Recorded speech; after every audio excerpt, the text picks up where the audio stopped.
Je vais vous expliquer ici comment on fait un calcul de charge pour une fenêtre.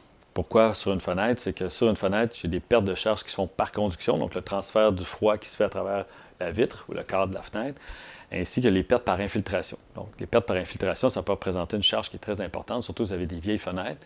Si vous avez des vieilles fenêtres et il y a des bons vents à l'extérieur, la quantité d'air qui peut rentrer par une fenêtre, ça peut être très important. Puis la chaleur nécessaire pour réchauffer cette air-là, ça peut représenter une charge qui fait en sorte que ça vaudrait peut-être la peine de voir à diminuer ces infiltrations-là, soit avec du scellant ou un différent type de produit, ou carrément remplacer les fenêtres si vos fenêtres ont un certain âge, les cadrages sont pourris, etc.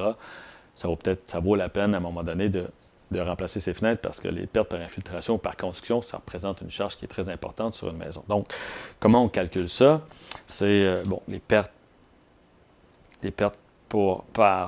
totales, c'est les pertes par conduction, plus les pertes par infiltration, comme je disais.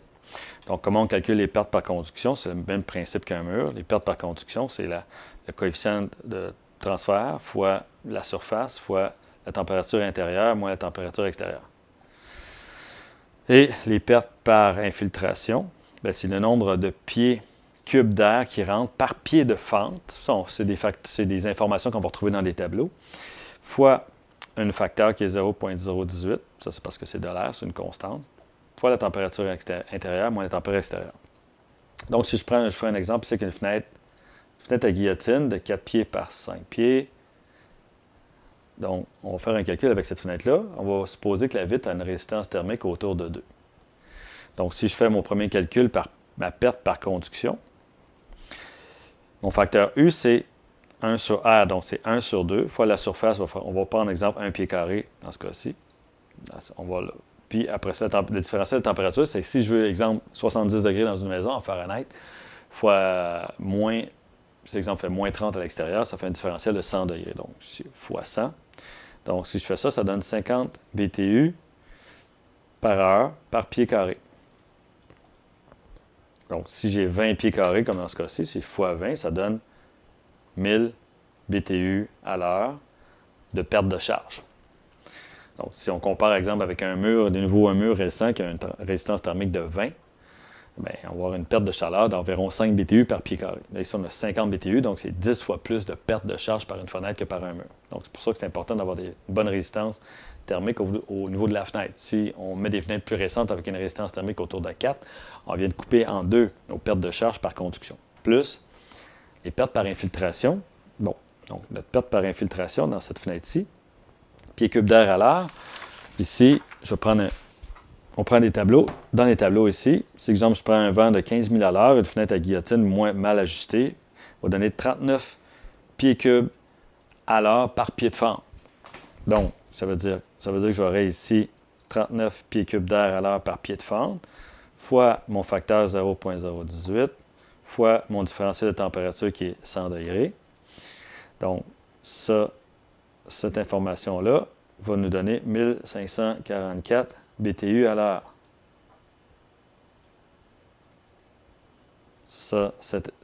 Ici, naturellement, on a multiplié notre facteur par le nombre de pieds de fente ici, qui est 4, 4 et 5. Donc, j'ai 4 pieds de fente ici, 4 pieds là, 4 pieds là. Ça veut dire 22. Donc, ce chiffre-là, c'est 22. C'est cette information-là fois 22 qui va me donner la perte totale par infiltration sur une fenêtre comme ça.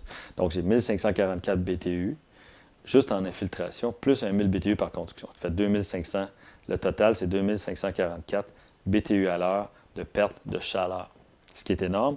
Si vous comparez avec, comme on disait tout à l'heure, un mur qui a 5 BTU, c'est un mur, je prends un mur, exemple, qui a des pertes de 5 BTU à l'heure par pied carré. Bien, je prends 2544 divisé par 5, ça donne 508 pieds carrés. 508 pieds carrés. 508 pieds carrés, c'est un mur de 50 par 10. Ça va représenter autant de perte de charge qu'une fenêtre qui est mal ajustée, qui a un certain âge. Donc, je pense que ça vaut la peine de regarder le type de fenêtre que vous avez et les pertes que ça peut représenter.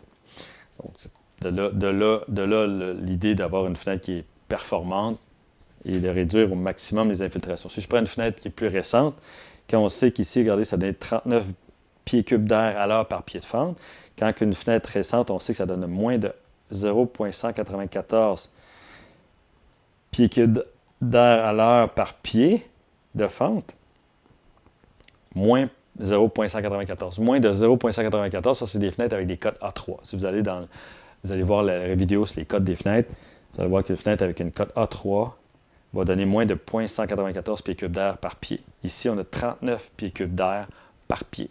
C'est énorme la différence. Donc, fenêtre récente comparativement à une fenêtre plus ancienne, ça représente énormément de différence au niveau de la perte par infiltration. Donc, je voulais vous donner cette information-là pour que vous puissiez faire un calcul plus juste au niveau de votre perte de charge si ça vous tente de tenter l'expérience. Sinon, chez Expert Réno, naturellement, on fait ce calcul-là pour chaque maison qui nous est confié pour être certain que les équipements qui vont être installés chez vous vont être des équipements qui vont avoir la bonne capacité et vont donner les rendements qu'on s'attend à avoir. Voilà.